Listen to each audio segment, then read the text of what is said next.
Hey, Steel fans, Calvin Bush here with another episode of Lap Around the Rink, presented by Valor Carts.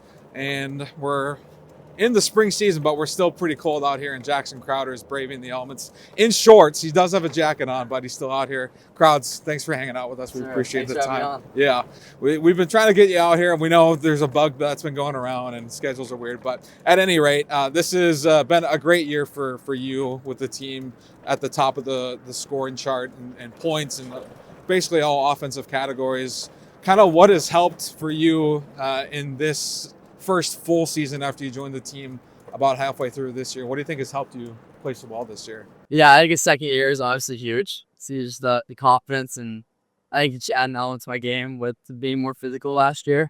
So having some more skill to my game, but having two great line mates helps as well. So it's just been a good year. A lot of ups and downs for the teams, but I think I'm gonna do them all. Valor Carts brings the energy every mile of the way. Experience bold performance, modern style, and street legal freedom, all 100% electric. With luxury seating and up to 80 miles per charge, Valor Carts are built to take you wherever life goes. Valor Carts, proud partner of the Chicago Steel. And you mentioned the line mates, Brady Kudrick, Luke Gockler. Gockler, this is his third year with the team. Kudrick came in to start the season as well. But the three of you guys have really built some great chemistry over the last few weeks of this season. Can you kind of touch on maybe what's contributed to you guys playing so well lately together and kind of a short span of time to build that chemistry as well? Yeah, our finals right now, I think we all bring something different to our line. Like Gox is really fast. Kuz brings a defensive element to our game. So we all do something different that really helps us. Every team we play against, I feel like can always help, no matter if it's defense or on the forecheck or whatever we do. We're always helping the team, so I like that. You said Kudrick does a lot for the team, and we were talking before we started here that both of those guys and yourself have some unique nicknames that Mark Citron, the team broadcaster, gives you. Can you explain? I feel like you would know better. I think I know I have a decent idea, but can you explain the background to the nicknames of your line mates, Mr. Kudrick and Mr. Gockler? We got extra credit Kudrick. I think that's just, I mean, he's a 100-foot player, really reliable. That's pretty much everything out there, so you can rely on him. And off the ice, too, he's a great teammate and a leader. So it's a great player to play with. And then the dark horse, I think that's just because Cox is so fast. You can see every game he burns the guy with his feet. Yeah. So I love playing with him. Just give him the puck and he'll go around the guy. Yeah. No, pretty fun. He's quick. I feel like this year, too, I don't know if it's a comfortability thing with those guys, but I feel like the physicality for you has really brought a step up this year. I know obviously that last year with Sioux City, you know, the scheme of the game with the Steel with all teams is obviously going to be a little bit different, but what's kind of gone into the style for you this year with the physicality, but obviously still being able to get on the point sheet? Kind of what has working with Scott Gomez and the rest of the coaching staff done to help you kind of add that element to your game more this year? Exactly. I think, like I said earlier, bringing a different element to my game. Where last year maybe it was just more of the physicality, but adding physical and then making some plays on the offense side as well. Like I've talked about with Gomer and lots a lot, and then with Haskins here, he'd always say like, not many guys can bring both. So if you try to do that every night, it's gonna be a tough player to play against. So that's what I try to be hard to play against. Yeah, you're going to Ohio State next year, which is really exciting. But more than that, too, last summer was a busy one for you, and I want to ask you to talk about getting drafted by the Washington Capitals and then getting to be a part of their development camp as well. I don't know if you saw the grade 8, Mr. Alex Ovechkin, when you were over there for camp, but what was that moment like for you, knowing that you're going to be the future ahead lies with a great team like the Washington Capitals? Yeah, honestly, it's a great moment, especially had that with my family and my friends back in Dallas. But I was just during the dev camp, everyone's so good. I mean, no pass off for tape, so it's fun to play those players, and it's a grind every day, especially rookie camp too, a little bit tougher. It's good though. I mean, I think it's great coming in right before Pittsburgh at rookie camp, and it just helped add some more to my game. I mean, I've learned so much from those guys. So got to watch the NHL guys practice too, so yeah, it's pretty cool.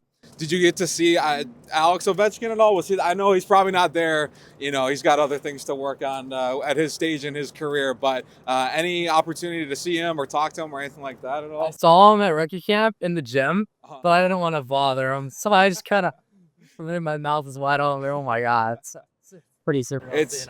Yeah, I was gonna say that's the greatest goal scorer in NHL history right there, and to see him is something else for sure. But you're gonna be a Buckeye, so you're covering a lot of ground here. You're from Texas. You're going to play at Ohio State, and then hopefully in the near future you'll be wearing the Washington Capitals jersey. But what does it mean to go to a Big Ten school, which has been a very competitive conference, and you'll get to see a lot of former Steel players when you play Michigan as well there too.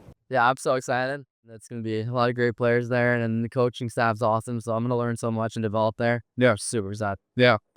Being from Texas, we have 2 Texans on this Steel roster, yourself and then Zach Spagnuolo. Before we get into kind of the early stages, you assisted Zach's first career USHL goal earlier this year. What was that like? I know the celebration was iconic. We have some great photos of that celebration. You guys were both super pumped, rightfully so. What was that like, and what was the conversation like? And I mean, that's pretty unique. The 2 Texans and you guys go way back, getting to assist his goal. What was that like? That was pretty crazy. I don't think I could have written that one any better. Well, I turned the net and I saw Spies coming down and they scored. It was insane. I'm sure we had a lot back in Dallas passing to each other, but when these it's a little bit tougher. So talking about that one was pretty special. I mean, we lived 3 minutes away from each other and used to walk to each other's houses. So yeah, it's pretty cool. Yeah. What was that like? I know, being able to grow up with somebody, and then obviously in hockey careers, you part ways, paths go different ways for everybody, right? But the fact that you guys, like you said, you grew up together, you lived minutes apart, could walk to each other's houses and hang out. And the fact that you guys get to reunite now, how has that helped, I guess, with the comfortability of having somebody that you've known almost your whole life, and now you're on the same team together? What was that like when you got here? Yeah, we always had a competitive bond, I'd say. Always be playing mini sticks or outside on whatever it was with our rollerblades, but I don't still have that now. So it's just cool. I mean, we play golf together, do pretty much everything. So have some battles, but it's fun. Yeah. For this year, you get a full season. It's the final season in Geneva for the Steel. So obviously a lot of big nights that we've had with the team. And for you, some big moments as well, being one of the top scorers for the team and getting to play with people that you've known for a long time. So kind of wrapping all of that into one thing. When you look back at the last year and a half with the Steel, what is a moment or moments or players or anything like that will stand out to you that you'll be able to kind of look back on when your career is over with? Yeah, I'd say our fans this year have been great. So, I mean, if you had a bunch of them, we have the record night this year too. So, I mean, they've been supporting us. I know it's tough going to the new building next year for the guys, but they've been great. So, just the experience of that with the Steel in the past couple of years, pretty awesome. Yeah. Jackson, thanks for the lap around the rink. We appreciate it. Thank you.